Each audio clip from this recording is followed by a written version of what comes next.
the first-hand ride in this beast. It just was amazing. I really appreciate having us. Awesome. Well, thanks for coming, man. If you wouldn't have ran out of fuel, it would have been 4 minutes.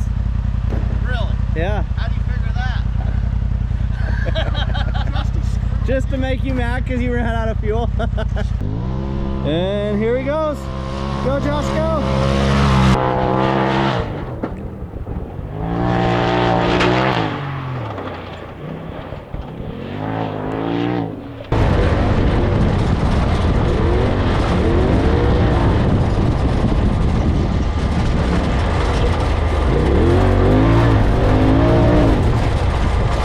Let's guess times. I'm gonna guess. Wait, what's the $80,000 time?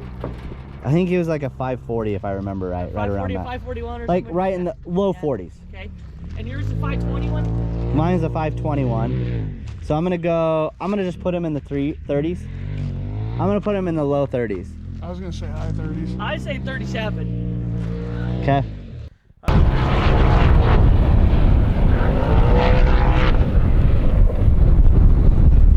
All right, we got Josh out here, and you're in the what? The Turbo S, the 21 Turbo S, right? 21 Turbo S, yes. So what's the plan we're gonna do here? Right now, this car, other than cage doors, seats, comms, and tires, is bone stock, the way it came from Polaris. And my goal is to see what kind of time I can get that way. And then we're getting ready to put Cognito on it and send the shocks out to my guy in Louisiana. And then we're gonna do it again. See how much better it is. Yeah. So the big thing here is one thing that we're able to do, right, is our washes. That's probably like, that's our #1 threat, right, with a stock car, right, is the washes. You jump down in them. And in your NA car that's built with Cognito, you pretty much just stay on the throttle and beat through there, right? Yeah. We're all tapping brakes, trying to go there. Even in a Pro R, and my shock therapy springs, but that's it. I haven't like tuned the shocks or nothing. I'm still having to let off, tap brakes to go through these washes because they're just wicked, right? Yeah. I mean, it's just like doing like a Mint 400, right? Sure. Style. Like you're just gonna bail into some washes and it's gonna make you have to brake or you break your car. And when we've seen how, I mean, you and me both have seen many cars out here smoke their cars, and it's just because you can only go as fast as the car can handle. Absolutely. Yeah, we're gonna test it. We'll put it on the track. We'll see how it rides, see how it handles, see what kind of time you can put in, and then we'll get that fully built suspension. I assume you're doing arms and all that too. Yeah, it'll be full Cognito. And then the shocks will be done by Double E Racing out in Louisiana. George, he does all my race stuff. He's the best in the business, in my opinion, as far as race shocks go. And I try to set my play cars up like a race car. That way, if we go to a race with a race car and we break a component like a shock or a suspension piece, worst case, we can take a piece off a play car. Awesome. Yeah.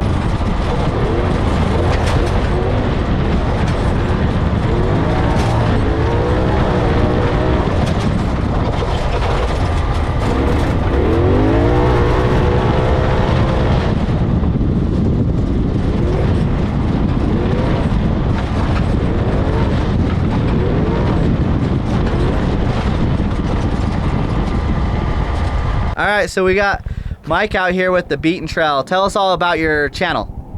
Well, we started in the Northeast, and we're in New Jersey, but we ride in Pennsylvania and areas around there. And really, Jersey's not friendly to anything, so you really can't ride anywhere unless it's all outlaws.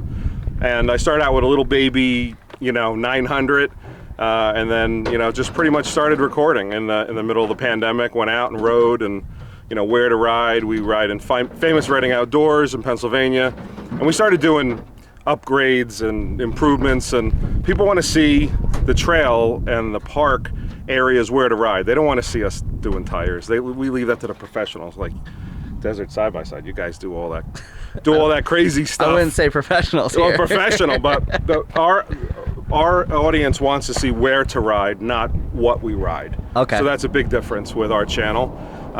We currently ride with a bunch of different Polaris and Can-Ams. I have a Honda Talon right now, so a 1000R that I ride around. And we, for the most part, been doing the Northeast. We went all the way down to Hatfield and McCoy a couple times, West Virginia, up to New York State. Then This is the first time we're out here on the West Coast, and it is just amazing.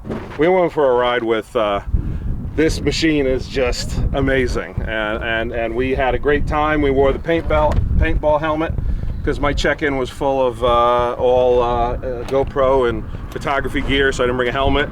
But just the difference between Northeast and West with out here, and the dirt and the sand is amazing. We got a ride out in the dunes yesterday. We'll have more of that, but just to get a ride here with you guys was amazing, and it was eye-opening. We do have some friends that do have some of the high-end models like this, but we typically ride around with like 100 horsepower, so we're not seeing this kind of just amazing ride. I mean, I couldn't wipe the smile off my face.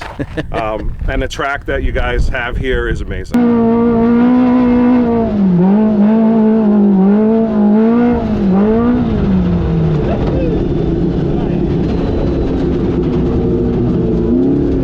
But this is still definitely a place I'll be back to. It's amazing. Just crazy open out here. Is that kind of the big difference here? Just how wide open and the pace that just the higher speed, right? You kind of see probably now why the X3s, turboed X3s and the Pro Rs are popular. Probably over there it was kind of hard to understand why are people paying that kind of money to go so fast when you can't use that power. Yeah. But now you can see maybe you actually can use the power. Yeah, and in the Northeast, that kind of power would be going up rock, doing climbing and really low gear. So it's the torque that I think is really important, getting up and having the right tires. Out here, yeah, you can just open it up. And I mean, I'm just amazed with the different variety of vehicles out here, from high performance side-by-sides to sand rails to dune buggies and everything. So yes, the big difference out here is the wide open and the high speed and the vastness of the land. And you know, we may be able to ride at 20,000 acres in Pennsylvania, but it is not high speed. It's bumpy, it's rocks, it's a lot of technical, you know, and mud, and it's not, there's nothing flat about Pennsylvania. Here is just, you know, and like I said, not only the track, but Glamis. It's our first experience there, and it just riding the sand is just so freeing compared to, it's like riding in snow. The only thing in Northeast that we can do is when we get a good snowfall and it's packed in, yes, the dynamics of the traction is different, but just a lot of fun. So yeah, it's amazing to come out here.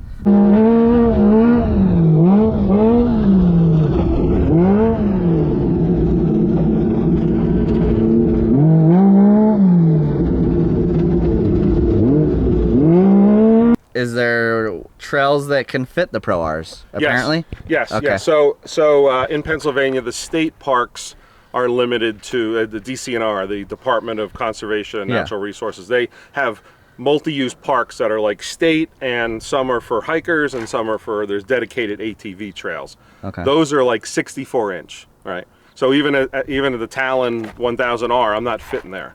I'd have to go pick up a, you know, Can-Am Trail 1000 or something. Yeah. There are 50-inch trails all over the country with gates, right? Yeah. So in Pennsylvania, it's mostly open. Okay. But if you do the state park, the private that's where it's narrow. Are open. The state parks are 64-inch, but they're working to increase the 70. That's still not going to help a lot of people. Well, yeah, 70. I'm still 6 inches off. Yeah. So some of the smaller parks will have bollards, so you can only fit in.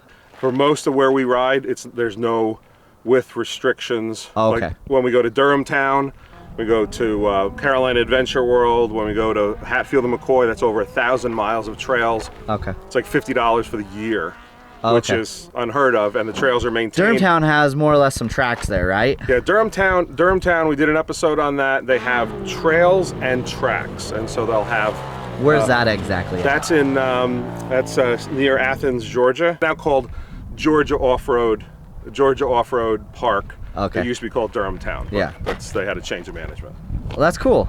Well, thanks for coming out. We appreciate it, man. Yeah, thanks for having us. The ride's amazing. The first-hand ride in this beast, it just was amazing. I really appreciate having us. Awesome. Well, thanks for coming, man. He is flying. Here he goes.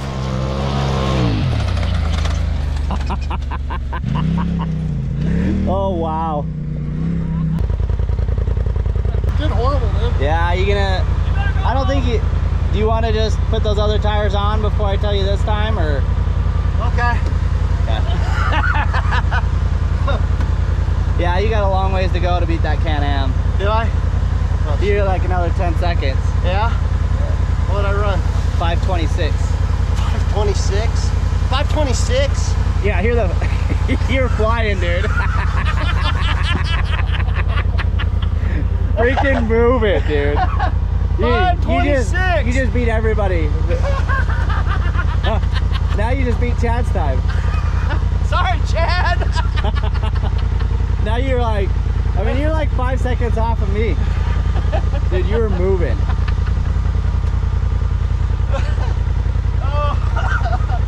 Wow. So mad props to Josh, good old Calnot Jr. right here, right below Ricky Bobby. He is pushing the envelope right here. Came out in the stock 21 Turbo S. Came just to beat Tyler. That was his goal. Just a 4-seat, be the fastest 4-seat. He had to beat the 70K 4-seat. And he just came out and crushed it. So mad props to him. He did amazing. He's quite the driver. He's done a lot of these big races. As you can tell, he can drive. So whether you think you got a slow car, a fast car, if you can drive, you can get up here. So mad props to him. I mean, as you can tell, things are getting tight. People are getting close. I just keep matching my exact same time. I can't get any faster. Hopefully one of these days I can beat my own time, because I'm gonna have to, I think, once Josh does a build on his Turbo S. So here we go. Thanks for watching, guys, and thanks for subscribing.